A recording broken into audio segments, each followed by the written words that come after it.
नमस्कार, देवभूमि में आप सभी का स्वागत। दिल्ली पहुंचे उत्तराखंड सीएम त्रिवेंद्र सिंह रावत। कल केंद्रीय मंत्री प्रकाश जावड़ेकर से मिलेंगे सीएम त्रिवेंद्र सिंह रावत। दिल्ली पहुंचे हैं और वन और पर्यावरण मंत्रालय से संबंधित मामलों में करेंगे बात। कल दोपहर बाद दिल्ली से देहरादून लौटेंगे सीएम त्रिवेंद्र सिंह रावत। दिल्ली दौरे में सीएम के केंद्रीय नेताओं से भेंट की संभावना है। मंत्रिमंडल विस्तार और राज्यसभा चुनाव के मद्देनजर अहम यह दौरा रहेगा। तो वन और पर्यावरण मंत्रालय से संबंधित मामलों में बातचीत करेंगे और कल प्रकाश जावड़ेकर से मुलाकात का कार्यक्रम रहेगा त्रिवेंद्र सिंह रावत को। तो दिल्ली पहुंचे हैं त्रिवेंद्र सिंह रावत। दिल्ली दौरे के दौरान सीएम के कई केंद्रीय मंत्रियों के साथ मुलाकात के दौरे रहेंगे, प्रोग्राम रहेंगे। मंत्रिमंडल विस्तार और राज्यसभा को लेकर बातचीत होगी। फहीम ताना रेजिडेंट एडिटर हमारे साथ जुड़ गए हैं। फहीम, त्रिवेंद्र सिंह रावत पहुंचे हैं दिल्ली, क्या कुछ कार्यक्रम रहेंगे उनके?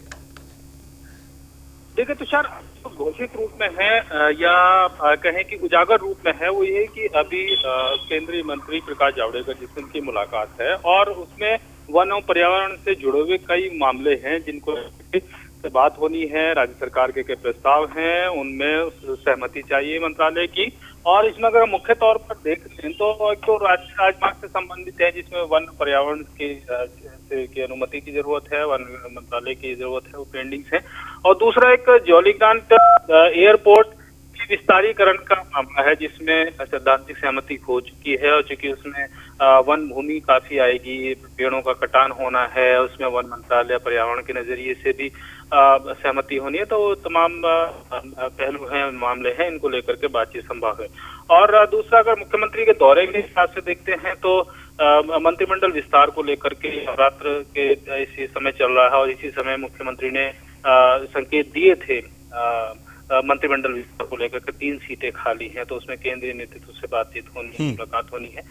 ये भी संभावना है, हालांकि इसको डिस्क्लोज नहीं किया गया है। कल इस बात का खुलासा होगा कि किन किन से मुख्यमंत्री की मुलाकात होनी है। और इसके अलावा राज्यसभा के लिए चुनाव होना है तो अभी कैंडिडेट फाइनल नहीं है। कैंडिडेट को लेकर के भी बहुत हद तक संभावना है कि केंद्रीय नेताओं से मुख्यमंत्री की इस पर बातचीत होगी, क्योंकि बिना मुख्यमंत्री की सहमति के, मुख्यमंत्री की राय के किसी कैंडिडेट का फाइनल होना ये मुश्किल सा संभव सी बात कही जा सकती है।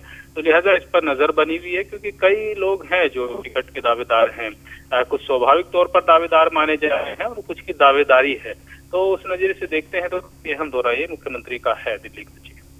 बिल्कुल है, लेकिन साथ ही साथ देखा जाए जिस तरीके से तमाम कार्यक्रमों का आपने जिक्र किया, मुलाकात करेंगे। चलिए, शुक्रिया हमसे जुड़ने के लिए और बातचीत करने के लिए। तो फहीम ताना हमारे साथ जुड़े हुए थे और कल केंद्रीय मंत्री प्रकाश जावड़ेकर से मुलाकात करेंगे त्रिवेंद्र सिंह रावत।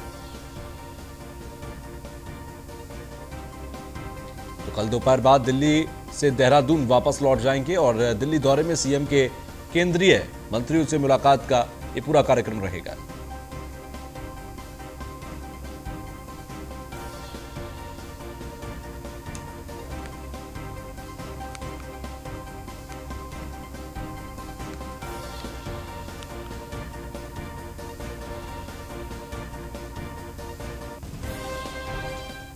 खबर डोईवाला से, जहां पर सीएम त्रिवेंद्र सिंह रावत ने किया राज्य के प्रथम आदर्श कृषि ग्राम का शुभारंभ। कार्यक्रम में सीएम त्रिवेंद्र सिंह रावत के साथ कृषि मंत्री सुबोध उनियाल मौजूद रहे। मंत्री धन सिंह रावत, अध्यक्ष नाबार्ड GR चिंतला भी रहे मौजूद। कार्यक्रम में कृषक उत्पादक समूह का पंजीकरण भी किया गया। डोईवाला विधानसभा के ग्राम सभा माजरी ग्रांट में आयोजित था ये पूरा कार्यक्रम में कृषक उत्पादक समूह का पंजीकरण भी किया गया। कार्यक्रम में सीएम त्रिवेंद्र सिंह रावत मौजूद रहे। मंत्री धन सिंह रावत भी इस पूरे कार्यक्रम में शामिल थे। डोईवाला में यह कार्यक्रम हुआ।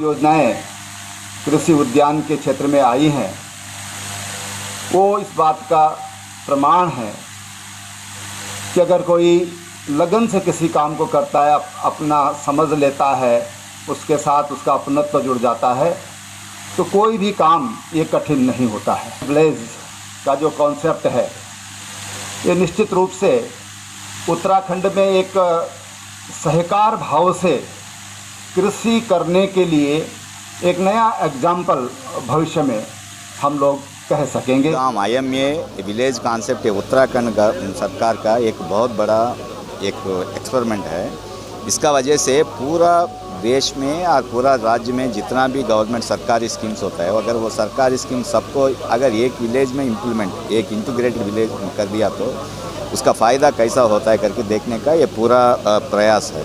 और ये इसमें ये गांव में अभी हमें तो अभी तक देखा था, उसका पूरा आंकड़ा देख लिया तो बहुत सा अच्छा सा रिजल्ट्स आ गया। तो इसका वजह से हम सोचते हैं और भी नाबार्ड की तरफ से भी हम बहुत सा कुछ काम करता है उत्तराखंड में और में भी पूरा देश में। इसमें एक वाटरशेड डेवलपमेंट प्रोग्राम करके जिधर मॉइस्चर फार्मर्स को तो छोटा छोटा, क्योंकि उत्तराखंड खास करे तो छोटा छोटा किसानों का इलाका है, क्योंकि गाँव IME। तो वही हरिद्वार के दौरे पर रही राज्यपाल बेबी रानी मौर्य। राज्यपाल ने स्वामी राजराजेश्वर नंद महाराज से मुलाकात की। दक्षिण काली मंदिर गई राज्यपाल बेबी रानी मौर्य पीठाधीश्वर स्वामी कैलाशानंद ब्रह्मचारी से भी मुलाकात की और उन्होंने उनका स्वागत किया। राज्यपाल बेबी रानी मौर्य ने मां काली की पूजा की है। राज्यपाल के साथ आचार्य पवन दत्त मिश्रा, स्वामी विवेकानंद ब्रह्मचारी भी मौजूद रहे।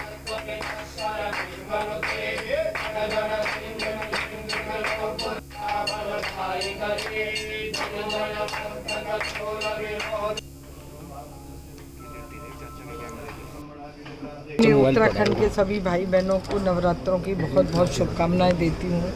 और आज मैं जो पूजा करने आई हूँ, देवी माँ से मैंने एक ही प्रार्थना की है कि इस कोविड से जल्दी निजात दिला और उत्तराखंड को इतना खुशहाल बना दे कि हर बड़े से लेके बच्चे तक यहाँ खुश रहें, सुखी रहें और स्वस्थ रहें। देवी माँ से मेरी यही प्रार्थना है। संवाददाता सुमित सैनी हमारे साथ जुड़ गए हैं। सुमित, हरिद्वार पहुंची थी बेबी रानी मौर्य और उन्होंने मंदिर में मां काली के दर्शन किए। बिल्कुल। तो सर, आज उत्तराखंड की राज्यपाल बेबी रानी मौर्य हरिद्वार में पहुंची थी। सबसे पहले है जगतगुरु आश्रम में पहुंचे, वहां पे आशीर्वाद लिया। अब नवरात्रे चल रहे हैं, नवरात्रे के चलते माँ दक्षिण काली पीठेश्वर मंदिर भी पहुंची, वहाँ कैलाशानंद महाराज से भी मिल गई और माँ के दरबार में भी पहुंची।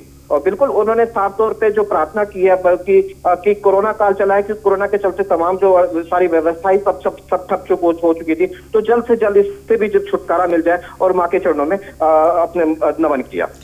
ठीक है, आप बने रहिए हमारे साथ, एक और खबर पर आपसे जानकारी लेंगे। तो वहीं हरिद्वार में किराना की दुकान में भीषण आग लगी है और शॉर्ट सर्किट से दुकान में भीषण आग लगी थी। आग से लाखों रुपए का सामान जलकर खाक हुआ। सूचना के बाद फायर ब्रिगेड टीम मौके पर पहुंची और दमकल की टीम ने बमुश्किल आग पर काबू पाया। सिडकुल थाना क्षेत्र के अंबेडकर चौक का ये पूरा मामला है। सुमित सैनी हमारे साथ जुड़े हुए हैं। सुमित, कितना नुकसान इस आग में हुआ और क्या आग लगी? बिल्कुल, ये परचून की दुकान में आग लगी, क्योंकि अभी इसमें काफी नुकसान भी हुआ है। कहीं ना कहीं बड़े लंबे अरसे से ये चल भी रहा है, क्योंकि जो सिडकुल का जो क्षेत्र है, वो जो मदूद का जो क्षेत्र है, वहां पर क्या है कि बहुत से गोदाम जो है और किसी भी फायर का किसी भी तरह की कोई एनओसी नहीं ली हुई है। कहीं ना कहीं अनहोनी का एक खतरा लगा रहता है। अभी तक इसको बताया गया, ये भी अभी इसके कारणों का पता नहीं चल पाया है कि किन कारणों से ये आग लगी है। जी ठीक है, चलिए, बहुत बहुत शुक्रिया हमसे जुड़ने के लिए।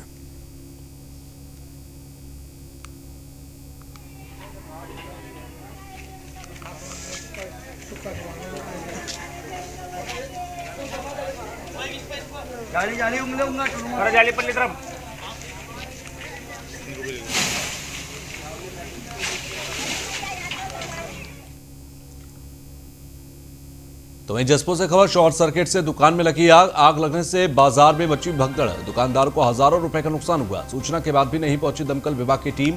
स्थानीय लोगों की मदद से ही आग पर काबू पाना पड़ा।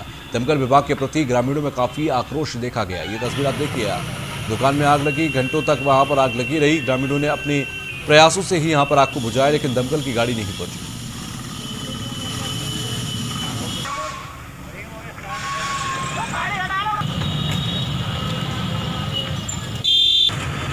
तो जसपुर की ये तस्वीर हम आपको दिखा रहे हैं, जहां पर आग लगी थी और दमकल विभाग की गाड़ियां नहीं पहुंची।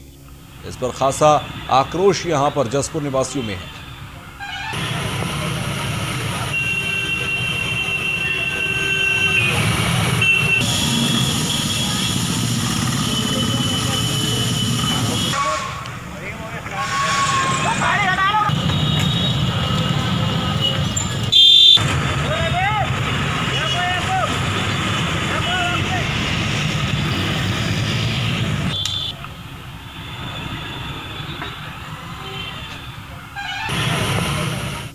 खबर नैनीताल से, जहां पर माल रोड पर स्वास्थ्य विभाग ने जिलाधिकारी सविन बंसल के निर्देशों पर कोरोना टेस्टिंग कैंप लगाया गया। आपको बता दें कि यह कैंप मुख्य चिकित्सा अधिकारी के नेतृत्व पर लगाया गया। टेस्टिंग कैंप में होटल व्यवसायियों और नाव चालकों सहित और उनके परिजनों के टेस्ट किए गए।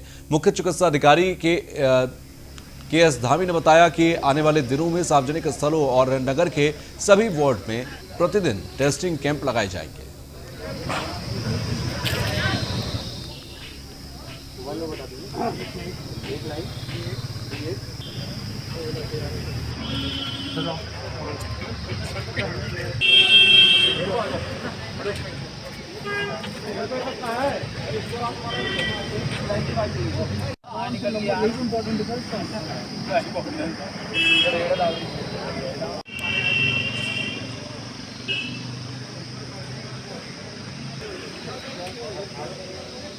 आज हम लोगों ने माल रोड के लिए कैंप लगाया है।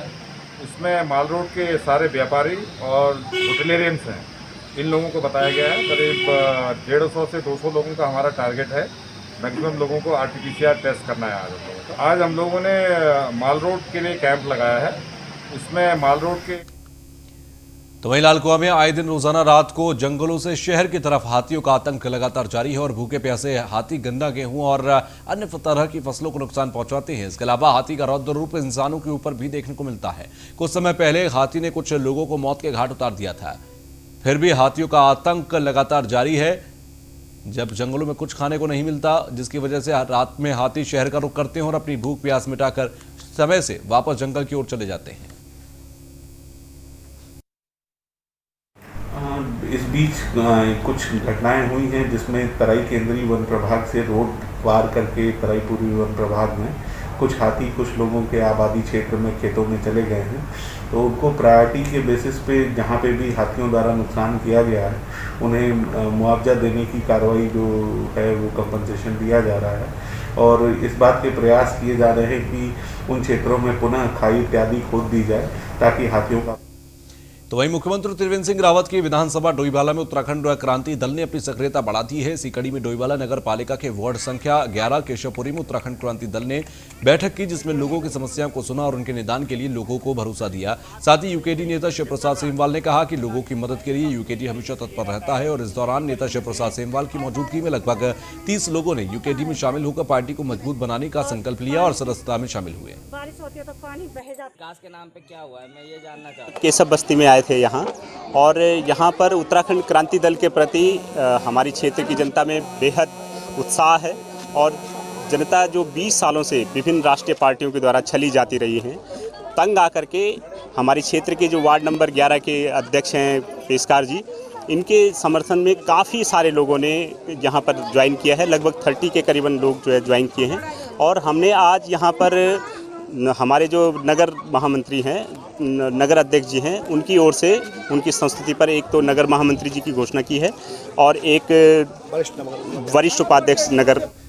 खबर काशीपुर से, जहां पर सायरा बानो बनी राज्य महिला आयोग की उपाध्यक्ष। 3 तलाक के खिलाफ लंबी लड़ाई लड़ी थी सायरा बानो ने और 3 तलाक के खिलाफ सायरा बानो ने लागू कराया था कानून। सीएम त्रिवेंद्र सिंह रावत ने दिया राज्य महिला आयोग के उपाध्यक्ष का पद। महिलाओं की मदद करना मेरी प्राथमिकता रहेगी। सायरा बानो ने पद ग्रहण करने के बाद कहा, महिलाओं और लड़कियों को शिक्षा और स्वरोजगार के अवसर देंगे।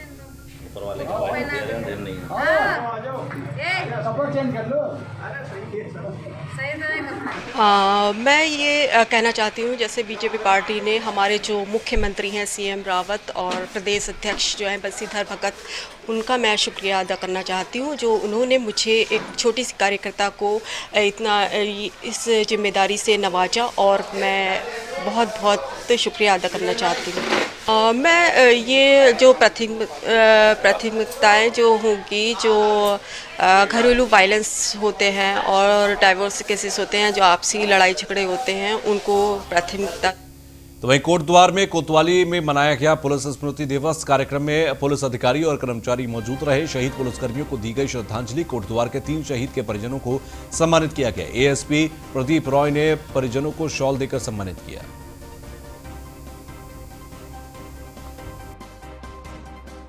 कि प्रत्येक साल 21 अक्टूबर को पूरे देश में जो पुलिसकर्मी हमारे शहीद होते हैं उनके लिए शहीद दिवस मनाया जाता है। और प्रत्येक जिला राज्य मुख्यालय जिला मुख्यालय पे ये काफ़ी एक बड़ा प्रोग्राम होता है, जिसमें कि हम शहीदों को याद करते हैं और उनको श्रद्धांजलि देते हैं। इसी क्रम में जनपद के पुलिस लाइन तथा समस्त थाना क्षेत्रों में ये कार्यक्रम आयोजित किया गया था। आज कोटद्वार में भी ये प्रोग्राम आयोजित किया गया है, जिसमें कि देश के जितने भी पुलिस तो वहीं उत्तराखंड मतवा मिशन के संस्थापक हरिचंद गुरुचंद के स्वामी ब्रह्मचारी बाबा गोपाल जी का आकस्मिक मृत्यु होने के 2 दिन बाद उनकी शव यात्रा निकाली गई। शव यात्रा में उत्तराखंड के शिक्षा खेल मंत्री अरविंद पांडे, बंगाली कल्याण समिति के तारक बाछड़, पूर्व विधायक प्रेमानंद महाजन, पूर्व सांसद बलराज पासी, पूर्व विधायक नारायण पाल, बीजेपी जिला अध्यक्ष शिव अरोड़ा के अलावा कई अन्य नेता शामिल हुए। हिंदुस्तान के और दुनिया के अनुसूचित जाति जनजाति और शोषित लोगों की आवाज़ को बुलंद किया था। आज बड़ा दुखद दिन है। इसके आचार्य गोपाल दास जी महाराज जो हैं, आज उनका देहांत हुआ है, लेकिन ऐसे लोग अजर और अमर रहते हैं। जो इसी के साथ फिलहाल के लिए बुलेटिन में बस इतना ही। नमस्कार।